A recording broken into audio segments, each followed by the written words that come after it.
It's been 10 years since I paid off $35,000 in student loan debt in just 2 years, 5 months on a $37,000 income. So I wanted to share with you how life has been different in the past decade, and then also pretty much the same. Yes, even the same in this video. Let's do it.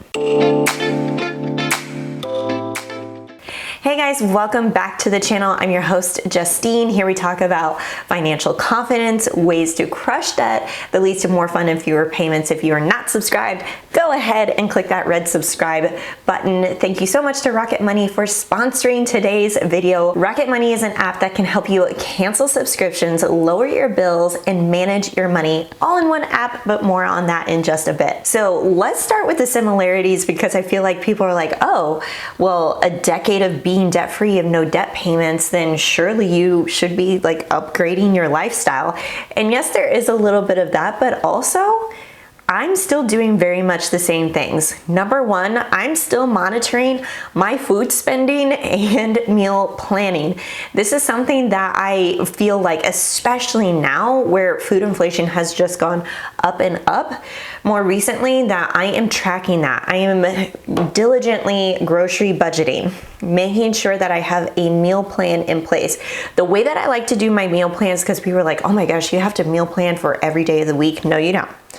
That would be, I would not stick to that plan. What I like to do is I like to meal plan 3 meals. So 3 weeknight dinner meals. And then what I typically do is I make extra. So I'm doubling this recipe.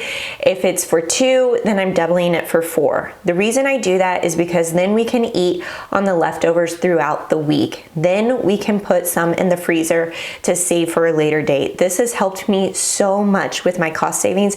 This is something that I did when I was paying off debt that I'm still doing now, is meal planning and grocery budgeting. The second similarity is I'm still budgeting on all aspects of my spending every single month. And there are, if you're like, I can't get down with a spreadsheet, and you're like, I need something convenient that's gonna tell me exactly where my spending, where my money is going, then you definitely need to check out Rocket Money. Rocket Money is so unique. One of the benefits that I love about Rocket Money is that they can negotiate your bills. Yes, they can negotiate your bills. Things like internet, your cell phone plans. They're going to, once you sync up your financial accounts and then they can see all of your different transactions, they're going to look at all of your bills, all of your subscriptions. They're going to take a look at what bills can be negotiated. So how easy is that to upload a photo and then have them do the negotiating on your behalf? That just saves you so much time and headache throughout your week. And I love that they can locate and cancel your subscriptions. Think about just a plethora of subscriptions that you have just going. Some things that you probably don't even know that you do have and that you're not utilizing. So it can help you save money by locating and canceling. If you use the Rocket Money Concierge to cancel those subscriptions on your behalf. In fact, if you take advantage of all the app's features, it can help you save up to $740 a year. In fact, it's helped all of its customers save over $500 million a year in canceled subscriptions. I think where Rocket Money really shines is not only the subscriptions, but also helping you locate those spending habits and patterns. It told me exactly how many times I haunt Target, and it was a lot. And so it just gets you in this mindset of figuring out, okay, how much should I be spending in these areas? Is this reflective of my values? If you would like to try Rocket Money, head over to rocketmoney.com/debt-free-millennials so that you can get better with your finances. Thank you so much to Rocket Money for sponsoring this video and supporting the channel. Number 3, the same thing that I did when I was in debt that I'm doing now as a debt-free person is to shop smart. I'm looking for online coupons. I am looking for sales. I'm asking for multiple quotes now. So multiple quotes in terms of car insurance, or I'm looking at options for maybe cell phone carriers, that sort of thing. You want to make sure that you're shopping smart, and if you can, at all costs, avoid paying full price. Number 4, I still buy secondhand items on Facebook Marketplace. I love doing this. Like, why not? Why not get a discount? Like, I love buying secondhand furniture. I just did this for my second baby's nursery. Got a dresser, a brand new to me dresser, but a used dresser. Looks awesome. It retails brand new for $1,000. I got it for $400, saving $600. This is something that I did when I was in debt and was buying things secondhand, buying secondhand furniture. It's amazing. I still do that. I would probably always do it, to be honest. Number 5, I save cash for big ticket items. So I can remember specifically my big ticket items when I was in debt are not the same big ticket items that I'm saving for now, but it's still the same concept. I still paid cash for this. Example, when I was in debt, I needed a new mattress. And so I was shopping for a new mattress. I ended up purchasing one for $600. I actually did the same thing now being debt free.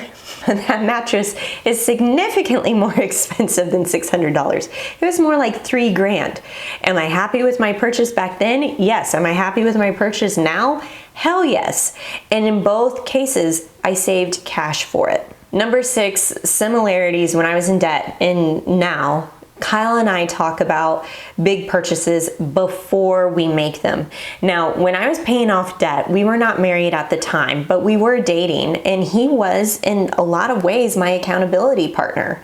He was kind of verifying, checking in with me on my spending so that we knew, okay, if the goal is for me to be debt free before we get married, what are some things that we can kind of scale back on so that we can make this a reality? Likewise, now that I'm debt free, of course, now we're partners, like we're married. This is something that we are going to talk about. So agree on a spending level. If you are in a relationship, it might be $100, it might be $500, whatever you guys are comfortable with. Say, hey, I'm not going to make this purchase, this $500 purchase, unless I check in with you first. You avoid the arguments. You avoid any kind of tension. The benefit is you get on the same page before you make the purchase. Okay, this is the part of the video that I want to talk about that I think you're going to be really interested in, is the differences between, that 24-year-old, that 25-year-old girl, and now 35-year-old woman. I guess I grew into a woman the past decade, but these are the biggest differences, okay? So the first one is I spent nearly 10 years living in Southern California. I did not do that when I was paying off debt. When I was paying off debt, I was living in Kansas City and then Manhattan, Kansas. Cost of living was a lot lower. Once I became debt free, it afforded us the ability to move to a higher cost of living area like San Diego, where I spent majority of those 10 years, and then spent the last year and a half, almost 2 years living in Los Angeles. It was incredible. I knew that if I had that debt, that would have not been possible, or I would have been seriously on the struggle bus and living like inland Southern California. It would have not been pretty.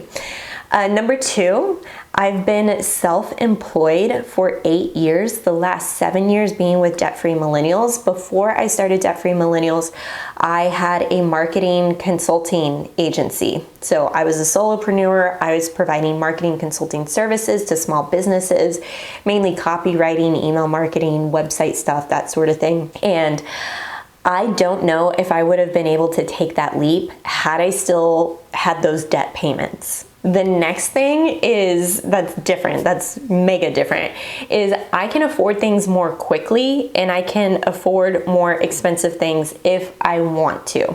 So not necessarily buy the expensive things just because you can. Buy the expensive things because it reflects quality. It reflects your values. It reflects longevity.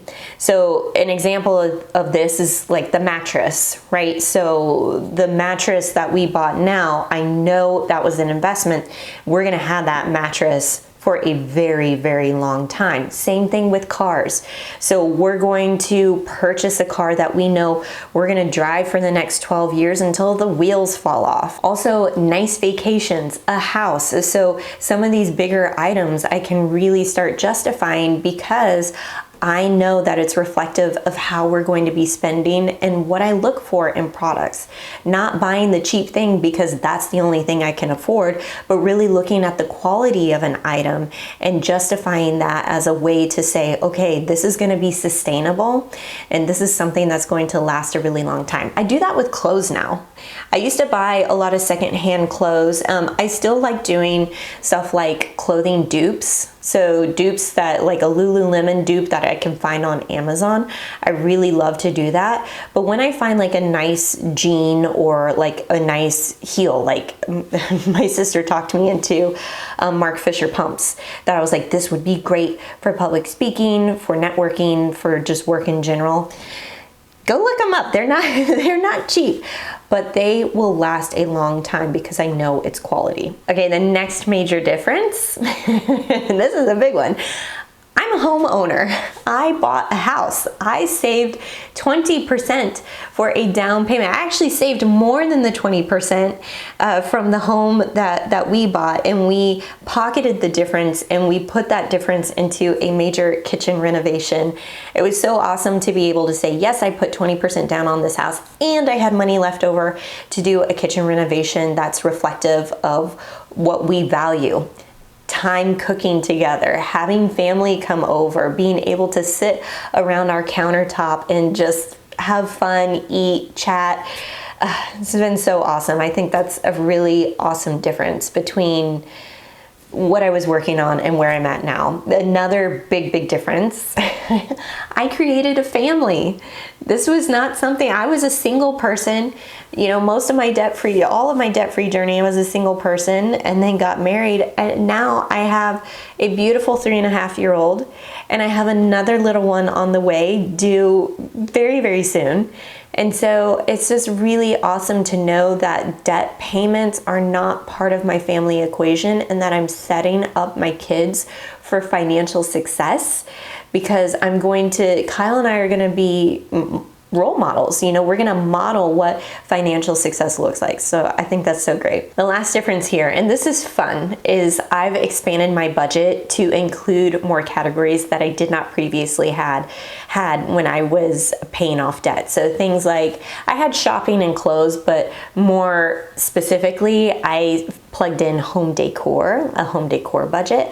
I plugged in a home upgrades budget. These were things that were not really part of my budget when I was working on my debt payoff plan. And so it's really fun to include these fun money. We had a bucket list category when we were in LA because we were like, we want to take advantage of the city. And so let's throw money at all of the LA bucket list experiences. Like, we want to go to the Getty, we want to go to the Dodgers Museum, we want to go to Griffith Observatory, like all the iconic places in LA. And so we were able to do those things because we had a fun money kind of bucket list LA category, budget category. Okay, so I'd love to know, what was the most surprising difference or similarity for you as you think about pivoting from being in debt to now life on the other side? It's just been so fantastic. I'm so grateful and thankful for the 22, 23-year-old me who decided that a 10-year payment plan on student loans was just BS, and that I was not going to live in this life of payments anymore. So I'm so thankful for her, because it's created me. I'm like getting a little in my feels right now. It's a vibe, that's fine. If you want to try out Rocket Money and just feel better about your finances and just get that awareness, head over to rocketmoney.com/debt-free-millennials. I will leave a link below for you to check that out. Thank you so much, Rocket Money, for sponsoring this video. And if you like this one, give it a big thumbs up. I'll catch you in the next one.